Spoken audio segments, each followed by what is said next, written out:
ایران سرزمینی که تاریخ و فرهنگش با شاهان فاتح، دانشمندان نابغه و شاعران جاودان آمیخته شده. تو ویدیو آشنا بشیم با 10 شخصیت مشهور ایران که جهان رو تحت تاثیر خودشون قرار دادن و هر کدوم داستانی دارن که شما رو شگفت زده میکنن. با فرادانستنی همراه باش تا زیبایی های تاریخ رو ورق بزنیم.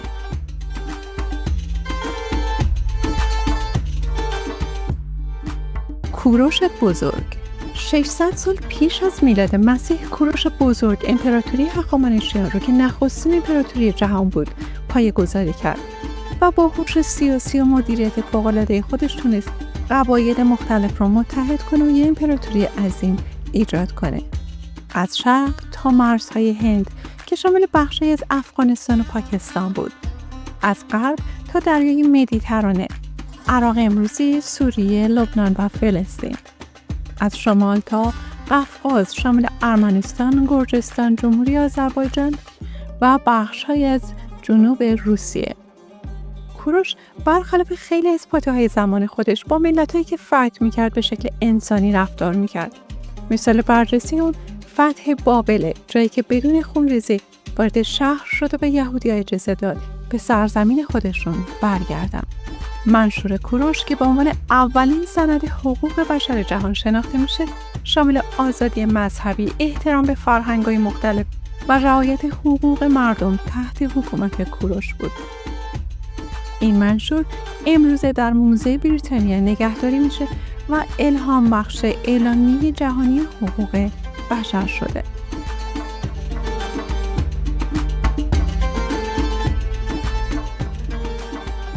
داریوش بزرگ یکی از بزرگترین شاهان هخامنشی بود که امپراتوری هخامنشیان رو گسترش داد. سرزمینش رو به 20 ساتراپ یا استان تقسیم کرد و برای هر استان یه حاکم گذاشت. مالیات رو منظم کرد و از همه مهمتر سکه‌های طلایی ضرب کرد به نام داریک. این سکه‌های داریک که از اسم خود داریوش گرفته شده بود یکی از مهمترین نشونه‌های نبوغ اقتصادی و مدیریت داریوش بزرگ بود. 500 سال قبل از میلاد مسیح این سکه‌ها معادل دلار جهانی امروز بود و تو همه استان‌ها شناخته شده بود و قابل معامله بود و تجارت رو یک پارچه کرد. حتی بازرگانای بین‌المللی هم با این سکه‌ها معامله می‌کردن. عملاً پایه پولی دنیای باستان از داریوش شروع شد. داریوش بزرگ جاده راه شاهی که 2500 کیلومتر طول داشت رو ساخت. نخستین سیستم پستی جهان رو ایجاد کرد و ارتباط بین نقاط مختلف امپراتوری رو ممکن کرد. این پادشاه علاقه زیادی به هنر و معماری داشت و تخت جمشید به عنوان نماد قدرت و فرهنگ ایرانی در زمان داریوش بنا شد. و اینها فقط بخشی از اقدامات این مرد بزرگ بود که برای نخستین بار در دنیا انجام می شد.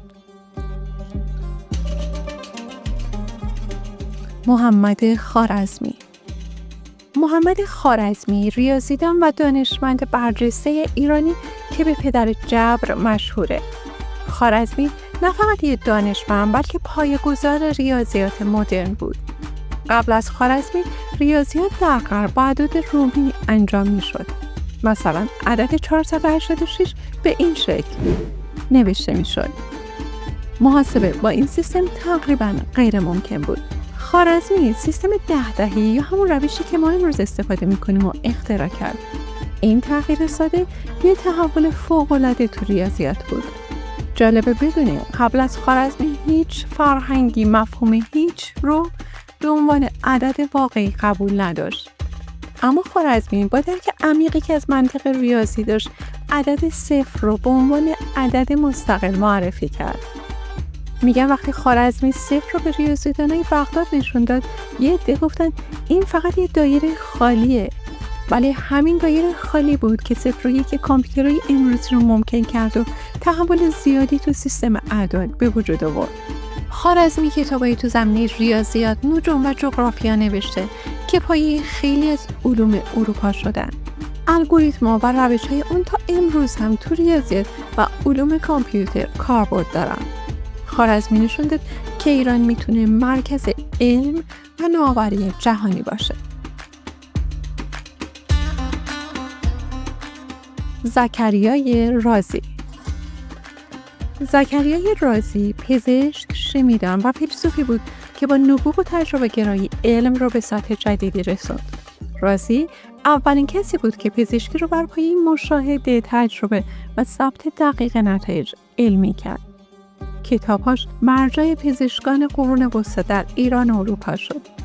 داروها و ترکیبات شیمیایی جدید کشف کرد که پایه علم داروسازی مدرن رو شکل داد. و شاید مهمترین کشف زکریای رازی الکل بود. اتانول رو به روش تقطیر خالص استخراج کرد و اون رو به عنوان ضدعفونی کننده و ماده دارویی به کار برد. این کشف ساده اما شگفت‌انگیز پایه‌ای شد برای علم شیمی و داروسازی که امروز جهان از اون بهره مند میشه. زکریای رازی نشون داد که با دانش، تجربه و پشتکار میشه زندگی انسان‌ها رو نجات داد و نام ایران رو در تاریخ علم جهان ماندگار کرد. اگه تا اینجای ویدیو رو دوست داشتی لطفاً لایک کن.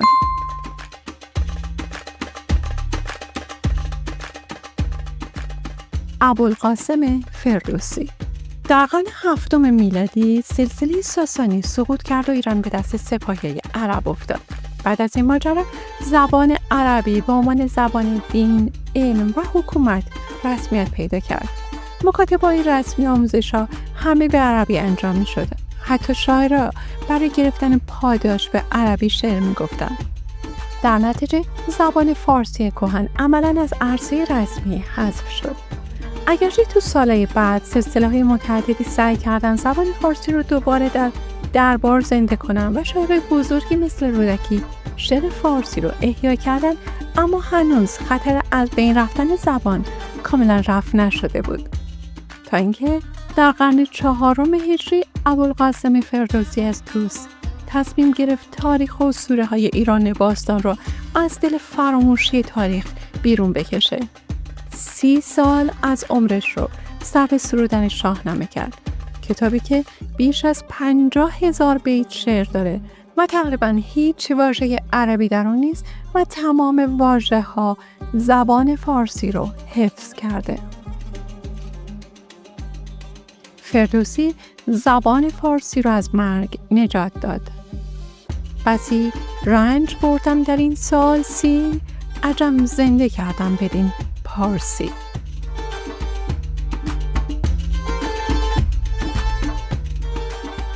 ابوعلی سینا.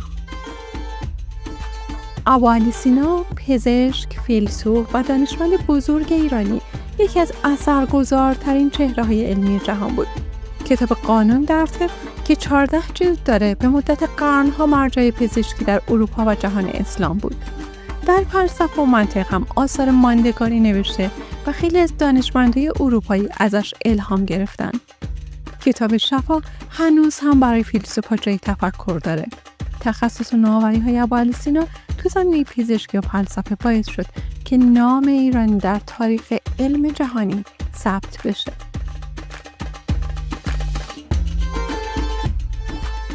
مولانا جلال الدین محمد بلخی. مولانا شاعر و عارف بزرگی بود که آثارش فراتر از مرزهای ایران شناخته شدند. مثنوی معنوی و دیوان شمس تبریزی از آثار مشهور مولانا هستند که الهام بخش ادبیات، فلسفه و حتی موسیقی جهان شدند. بعد از وفات مولانا پیروانش در قونیه فرقه‌ای را بنیان گذاشتن به نام مولویه. مولویون رقص سما رو به شکل رسمی درآوردن و رقص سما شد نماد عشق مولانا در سراسر دنیا. تا امروز مراسم سما در قونیه هر سال برگزار میشه و هزاران نفر از سراسر جهان برای دیدن اون میرن. راستی اگه میخوای رازهای علمی رقص سما و تاثیرش در درمان استرس رو بدونی، پیشنهاد میکنم ویدیو رقص سما رو ببینی.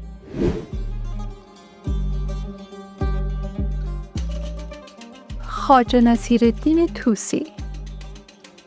خواجه نصیرالدین طوسی ریاضیدان، ستاره شناس و فیلسوف قرن 13 بود. رصدخانه عظیم مراغه رو با استانداردهای مدرن زمان خودش تأسیس کرد. خواجه نصیرالدین طوسی ابزارها و محاسبات دقیق علمی رو برای رصد ستاره‌ها و سیاره‌ها به کار گرفت و کتاب‌هاش راه رو برای دانشمندای بعدی باز کرد. خواجه نصیرالدین طوسی نه فقط در نجوم بلکه در ریاضیات و معماری هم پیشرو بود. آثارش حتی به اروپا رسید و نشون داد که ایران یک مرکز علم و دانش جهانیه.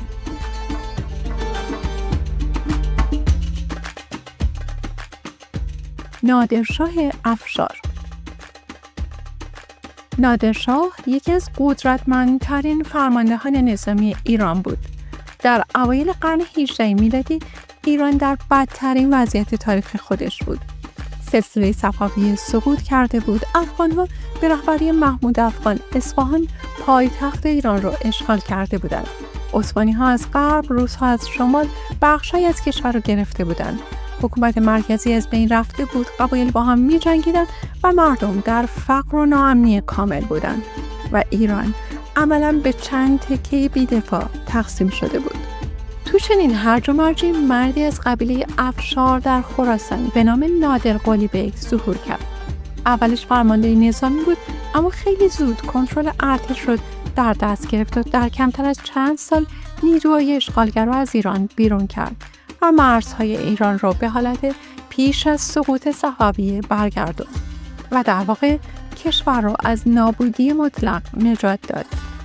در سال 1736 میلادی نادر در دشت مغان رسما به عنوان شاه ایران تاجگذاری کرد.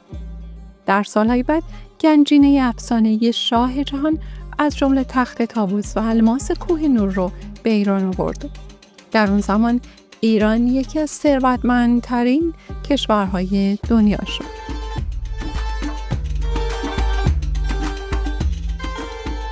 رضا شاه پهلوی. بعد از جنگ جهانی اول، جنگ، فقر، بیسوادی و نفوذ بیگانگان در ایران به اوج خودش رسیده بود.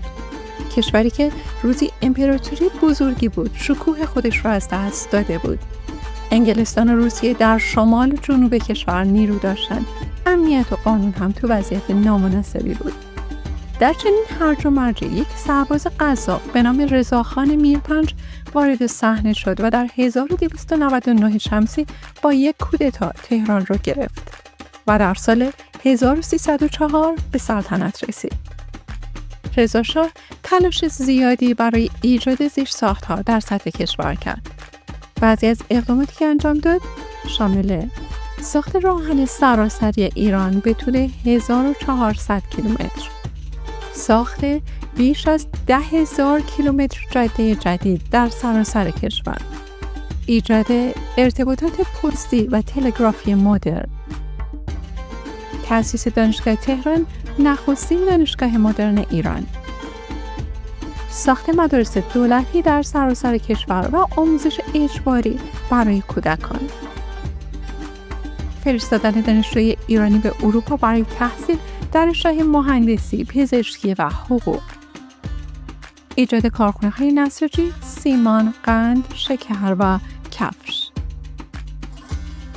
تأسیس دادگستری مدرن ایران، تدوین قوانین مدون بر پایه حقوق مدنی، ایجاد ثبت احوال برای صدور شناسنامه و نام خانوادگی رسمی، پایان دادن به قدرت قبیله‌ای و خانسالاری، مرمت آثار باستانی هخامنشی و ساسانی، تغییر تقویم رسمی کشور از هجری قمری به هجری شمسی، تأسیس پایگاه‌ها و آموزشگاه‌های نظامی مدرن و اقدامات مؤثر دیگه‌ای که در توسعه ایران نقش پررنگی داشتند.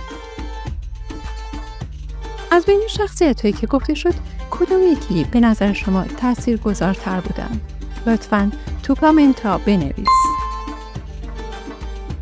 این 10 شخصیت فقط بخشی از شخصیت‌های نامدار ایران بودند که نشون دادن با علم، هنر، حکمرانی و شجاعت میشه جهان رو تحت تاثیر قرار داد. اگه این ویدیو رو دوست داشتید همین حالا کانال رو سابسکرایب کن تا ویدیوی بعدی رو از دست ندی.